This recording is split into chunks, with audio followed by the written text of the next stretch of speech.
welcome back to Poema Backstage. It's been a while, but we are so excited to start 2023 and the 4 new shows that we have. But first, we're going to go back to 2022 and kind of pick up where we left off after Seussical. So we started off 2022 with Titanic, and we've got a plethora of people who can actually talk about what we did as far as backstage, the production, even audience-wise, parent-wise. So we're going to kick it off with Chelsae. Chelsae was the associate director of Titanic. And I wanted to ask you, Chelsae, how was it going into Titanic after finishing such a fun, exciting fantasy production with Seussical? How did that change? Because your mind had to have totally shifted from this fun thing to something very serious and real. So as a process for a director, how do you do that? How does that focus shift?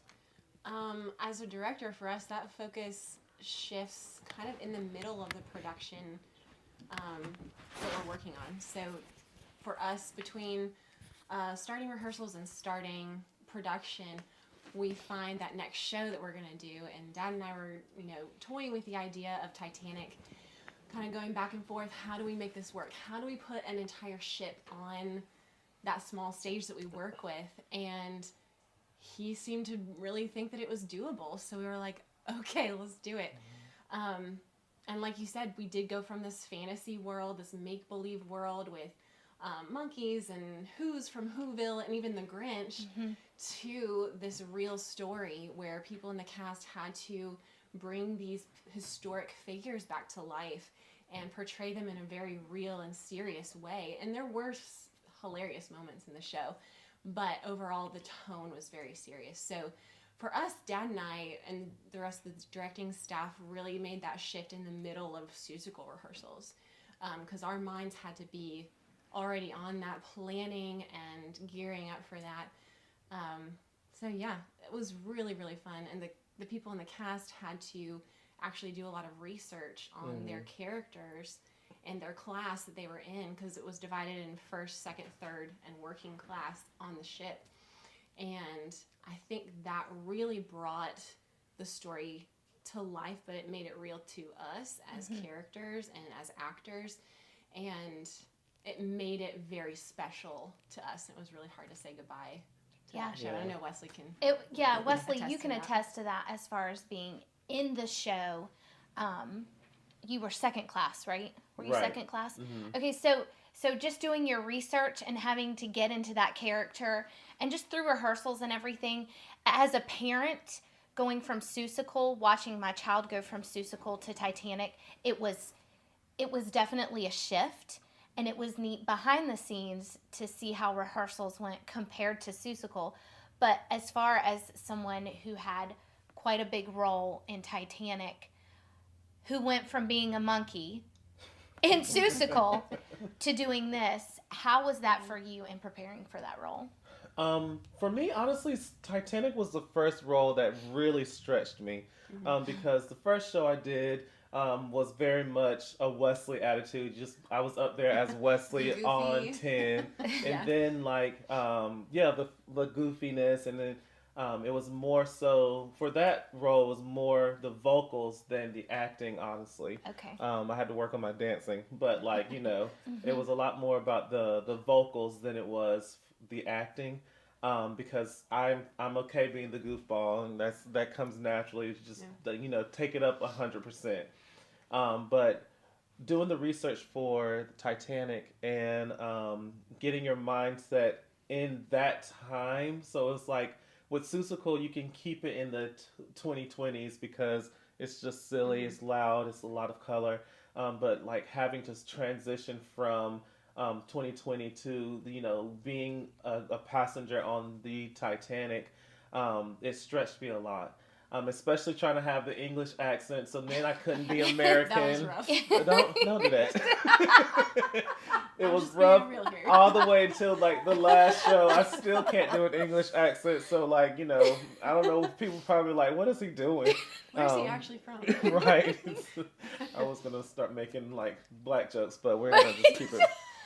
How did you feel about your hairstyle too? I Let's hated touch the on hairstyle. My mom decided that she was gonna like straight comb. So you just, it's like a metal comb that you put on the stove.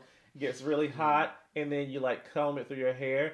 And so it like Sounds kind of, painful. well, it's not like, because you guys got to put like a protect. Okay. It's a lot. It's a lot of things you have to do. It was a lot. It was a lot. And it was like a hot mess. Literally. No. No, I'm saying it was hot.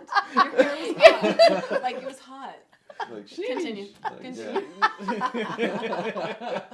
It was a mess, but we got it done. I did what I had to do what I had to do. You did great, though. I mean, Thank you. from an audience perspective, the scene with you and Riley, like the dance scene and everything, that was an incredible scene. Oh, I forgot. The dance Yeah. scene was rough too, because what a lot of people don't know is that during right before Titanic, I got really sick.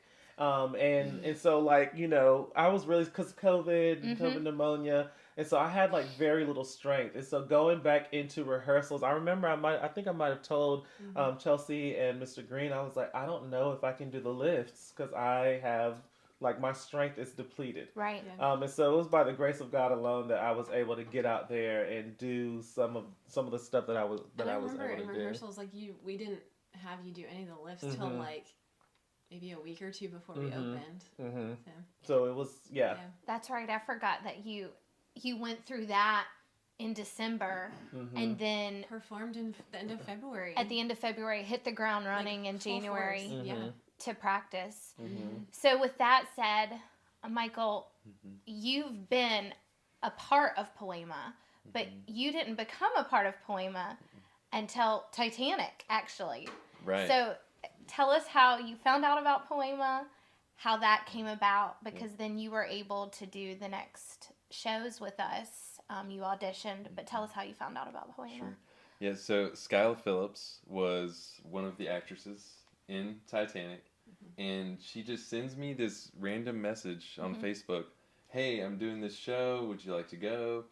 And, I didn't know that things like this were going on right here in Raleigh. Like, growing up in church, we did plays and things like that. And, I mean, it's fun. I did some acting, in high school and stuff like that. So I was like, sure, I'll check this out. And as soon as I walked in the door, it was like I was getting on a ship. Like, I felt like a passenger.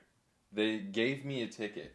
And I look to the right and I just see like all these names of the actual passengers up on the wall. And I was like, okay, I'm back in the early 1900s. Like, I'm about to get on the Titanic.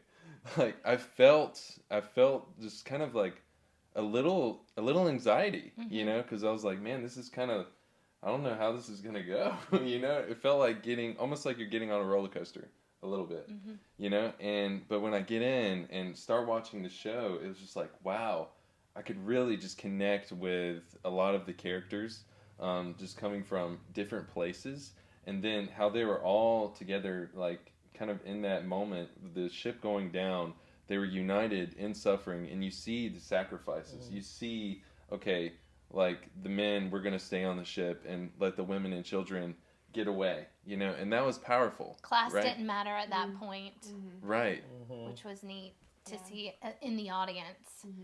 And I just got chills, and like my heart began to worship God. And especially when everybody came together and started singing that song, Great Titanic, it was like, man, I was like one of the first ones on my feet, before anyone else stood up. I'm just like, man, and I didn't even know it in the moment, but I was worshiping, and it was powerful. And so I was like, I need to audition, so I went to the back, and I think I talked to Angel, and I was like, hey, how do I sign up? Like, I'm going to do this, and I signed up for an audition for The Robe, as well as White Christmas. I think So- what was neat about that is that was such a big kickstart to 2022 and Poema. I mean, we had sold out shows, even the front lobby. Everything set the mood. It felt very lifelike. And being a volunteer behind the scenes, when I was not volunteering, I wanted to be in there and watch. I think I watched every night that I was not volunteering. I was in there watching it. It was so good. It never got old.